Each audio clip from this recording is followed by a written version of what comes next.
Hi, as you know, we are doing the State of the Church, aka State of the Ministry, a little bit different and breaking them up into topics that you might have an interest in. And so I'm going to be in some of these as you've seen, or seeing right now, and some I won't. But just Ken and I are going to sit here a little bit and we're going to talk because Ken's job really, post-COVID, and even during COVID, really changed. It wasn't just music director, it was also lots of technology that Ken has really been kind of driving a little bit. And, I just want you to have the opportunity to kind of speak where we're at from technology when we started in all this to what changes people might be seeing now, or that we need to let them kind of know about, just to kind of keep everybody in the loop of what's happening. Yeah. So I think when we started, we had just brought some cameras into play when we started COVID. So we really had a couple of cameras and some pretty basic equipment to get us online. So the last year and a half has been a process of expanding that and fleshing out some of the details as we've had some need for some different features. One of the big quality adjustments that we found a need for early on was the audio. It's very difficult to mix for the in-house congregation as well as the on camera congregation as well. So because those are two very different experiences, and with all the echo and stuff in the room, it brings some unique challenges.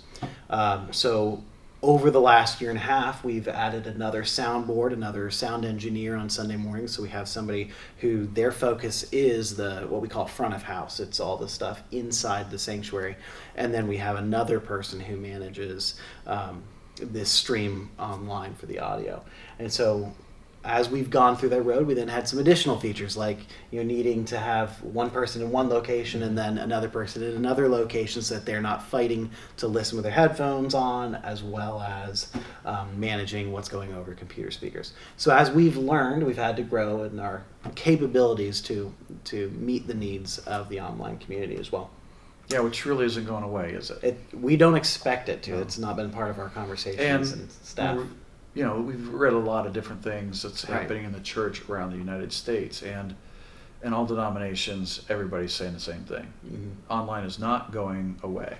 Right. And so it's just a good opportunity for us to reach into people's homes and in their lives, and also provide in a unique way, I think, that wasn't there for even our people who can't get out or aren't comfortable in coming out yet into the main church, or are traveling, vacationing, maybe even our snowbirds, or even watching. So it's a good thing. And so, one of the things, we're going to see some new things in the sanctuary pretty soon, aren't we? Right. So one is paint. One is paint.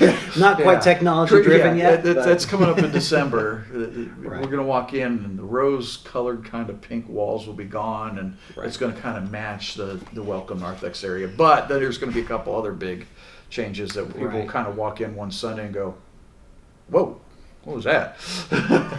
Yeah, so some of those things are going to be technology driven. I mean, we do have the paint does affect what the cameras see and stuff like that, but the reality is that we also need some flexibility between the school. I don't know if you notice the banners on each side of our sanctuary. We have throughout the year, we have school banners. We want to have specific banners Christmas, for Easter, Advent, all of those. Reformation as well. So not just the church holidays, but also any sermon series that we're doing, or just there's some flexibility that's needed, and those are right now. The process is to create those online and then order them, and there's some kind of just, you buy them and you have them, but there's an ongoing cost of needing fresh content on and those if I do banners. a sermon series, it's kind of here's a sermon series, here's a start, here's a finish, it's done. Yeah. Now what do you do with that banner? Right. Yeah. So you don't want it to go to waste. I mean, you feel like it goes to waste a little bit. Wow, that's okay. Right. Well, that was 5 sermons, but now what do I do with it? I'm not doing that one again. Yeah. So one of the things that our upgraded infrastructure that we've been working on over the last year and a half has allowed us to do is to we're going to put a couple of screens in place of those banners. They're not going to be like sideways normal TV screens. They'll be kind of more or less the shape of those banners. So hopefully the experience will feel very familiar to us, but it'll be a digital banner instead of that the fabric banner that's there right now. So I guess you'd call that an upgrade or a swap for digital technology. It'll allow us to be a lot more flexible with what we put up there.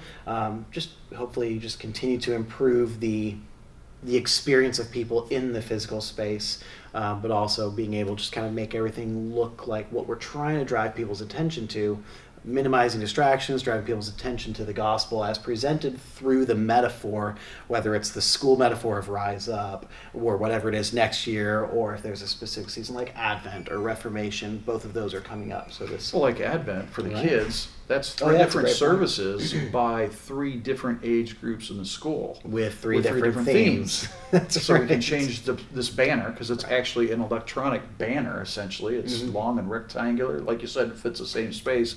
But we can change that to fit for Right. those 3 Advent services, Yeah. which is really nice. It's gonna be a different bucket of work too that we're gonna have to learn and walk through, and we have some different resources about, I know we have some congregation members who can create art, as well as some staff that are learning how to create art in different ways that can go up on those banners. So it's exciting, some new things there. Along with those, though, there's another big piece. One of the challenges that we fight right now is that our screen in the sanctuary, it's not a standard size. It's in your home, if you have an old TV, it might be what's called a 4:3 ratio, which just simply means it looks kind of like a box.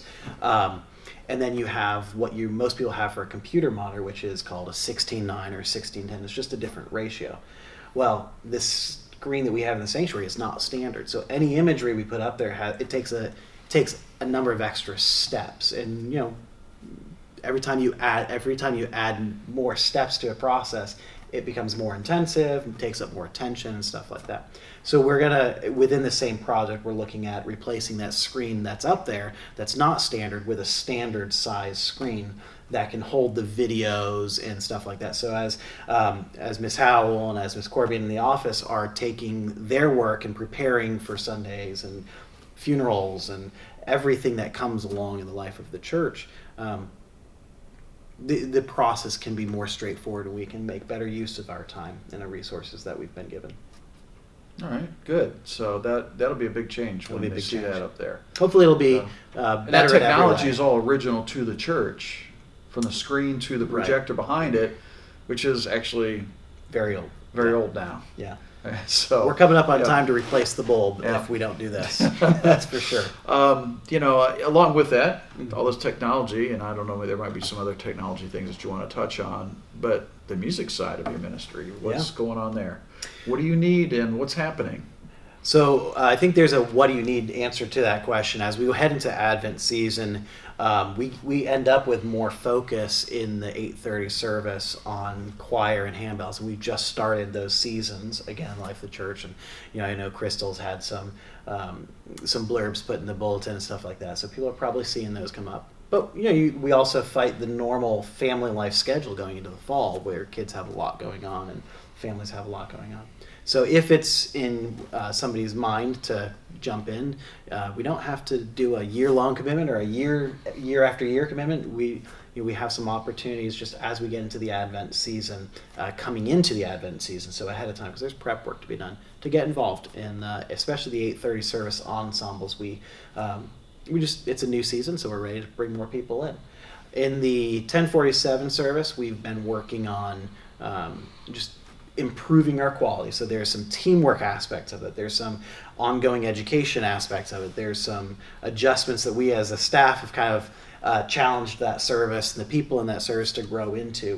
We've messed with the flow quite a bit, and changes always feels a little bit scary as a group of people, because we're all familiar with something, but we've had good feedback in the 1047 service from the flow changes. We call them flow changes, just the way the service flows from one element to the next.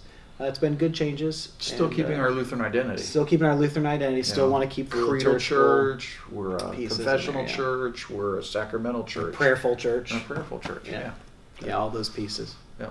So the music in many modern services tends to be a little bit more flowing through all of those elements, as opposed to start and stop, do something else, then do something else. It's kind of a little bit less, what's what I'm looking for? It's compartmentalized. The music kind of supportive of a lot more elements in a typical modern service. Yeah. Do you have enough volunteer help for like 8:30 music, like whether it be brass or woodwinds or Yeah. I what, think violins, right. all those Yeah. different things, as well as 1047. Do you have enough bass, guitars, drums, vocals people, or Right. you need some help? in There's some of those always areas? an opportunity. So there's always opportunities to build new people in the rotation. We don't have any positions where we're saying we've got too many people right now. Okay. We do have enough to do a good job, and sometimes when you have a smaller team, it means that it's a little bit easier to get everybody on the same page. But I would not say no to anybody coming on. We've actually got about 3 people who I'm working with right now and doing some coaching and vocals to kind of get them started on that path to building up their skills to be comfortable jumping into the band. We don't have any instrumentalists in the 1047 that are immediately coming up, although we have our school praise band, which is a continual training ground for that. We have people who go to our Connection church. to the school. Yeah, absolutely. And we have people who go to our church who are in that. We also have people who go to other churches in the community in the school praise band. So I'm really excited about the work that God does through our ministry here to just build up the church across Lakeland, his church in Lakeland, not just here, but in other churches. And so we've got some really talented musicians coming up both in our church and in some surrounding ways. But that obviously it'll be a few years before we see them consistently on Sunday mornings, but that's the next generation that we're kind of investing into as a community. Gives them an opportunity to lead, which is Yeah. always a good thing. And then you mentioned brass, woodwinds, strings. In our 8:30 service, a lot of times we will try to bring those in. I've been shot for once a month, kind of walking into 2021. So this year I was shooting for about once a month. The first half of the year, maybe it was close to that. The second half, it's been a little slower. We've had just a new group of volunteers, and it takes a little bit of time to build up, especially coming in the fall. So we do have one coming, which by the time this video goes out, it'll be that morning. So it's this coming Sunday. So I'm excited about that. Lots of middle schoolers, so it's exciting to see new steps for a lot of people. Yeah. One thing that's just popped into my mind is normally we have a church circuit, Right. wide Reformation service in the evening on a Reformation Sunday, Mhm. or on the day of Reformation. It just happens to fall on Sunday this Right. year. And we have a special speaker come in, usually some big name, which we actually had a really well-known speaker slated up to come down and speak to us, former Lutheran Hour Right. speaker, and We were going to we've get to host canceled this that. year. No, that was actually Oh, that was Hope. Hope. That's right. Yeah, That's right. Hope Plant City in their new sanctuary, which is really cool that they've gotten to build a new sanctuary. So if you get the opportunity to go over and see it, please do. But when we look at that and we saw where COVID was here a few weeks ago, we just didn't know, and we had to make a decision on the speaker. So we have canceled that Reformation service. So if they're used to kind of going to that, just understand that for this year it's canceled. Hopefully we're in a place next year where we'll all feel a whole lot more comfortable gathering together and doing that Reformation service like we've done in the past. We've got a nursery, We do. but we don't really have, and I hear we're working at this. This is kind of one of those things that are going behind the scenes for me. Don't have a place for a mother to nurse. Right. So we're addressing that, right? Yeah, so it's pretty fresh conversation. Yeah. I'm sure there's going to be lots of conversations with young mothers, first-time mothers, existing mothers, but people with the young children to kind of help us flesh this out correctly. But in general terms, we've noticed a need within our sanctuary that it's never a problem to have children in the sanctuary cry out or something like that. We've been a church that's celebrated children within the service and since way before I was here, and that's been a cool thing to walk into. But there may be moments where people will need to step out with a child for a moment. The child needs to run around. That's totally appropriate. That's Maybe what the nursery's for. somebody needs to nurse their child. So I want to make sure people have a space that they're comfortable in to do that. So we've been looking at what it's going to take to get just a TV and an audio stream put up in a room where they can turn the volume up or down as needed, and they can, it's not a just another technology headache, but a thought through plan. So we're working through the details of that in some different conversations about which room that needs to be in, how do we support it technologically, which the infrastructure we've put into place is going to help with all that. But We've had a lot of baptisms Yeah. lately, and there's a lot of young parents in our congregation, and that's really good to see. And this is a good problem to have, to actually say, wait a minute, we have to supply a place. We get to supply a place because we have young people here, to be able to go and take care of their young infant. So yeah, just like the parenting classes that we have been offering, that we'll continue to offer in October and November, and then we'll have a new set of classes after the new year. Just wanting those parents to come in, healthy parent-child relationships. How do you raise a child in the world today? Good conversations. So any parents, I hope you maybe jump in on that a little bit and consider, having an opportunity to get away for a night. We'll do the babysitting for you. You can go out for dinner afterwards and then come up and pick your child up. We don't want to keep them. Pick your child up. That's always good. Is there anything else that we need to touch? Oh, man, it seems like it was a while ago that, I kind of announced to the congregation that you were going to start filling out some paperwork and pursuing the pastoral role and see if that door opened up, what God was going to do with that. And there's a lot of hoops to move through from the district to the synodical level, our top level.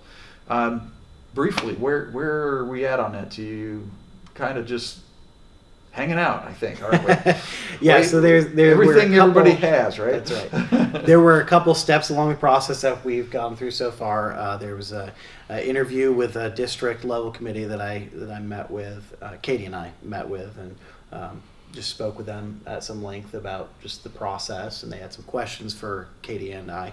And then I filled out some paperwork and sent that in. Then they needed some hard copies and sent that in. So I think everything's turned in, and we're just waiting on the district at this point. But that's been a fairly fresh last week or so that they've gotten everything, I believe. So yeah, and it's one of those things, and they probably meet like either quarterly or maybe once a month, depending on the COVID and how everybody's at the district feeling. level. But I've been told that it's once or twice a year for some of the So we're just stuff.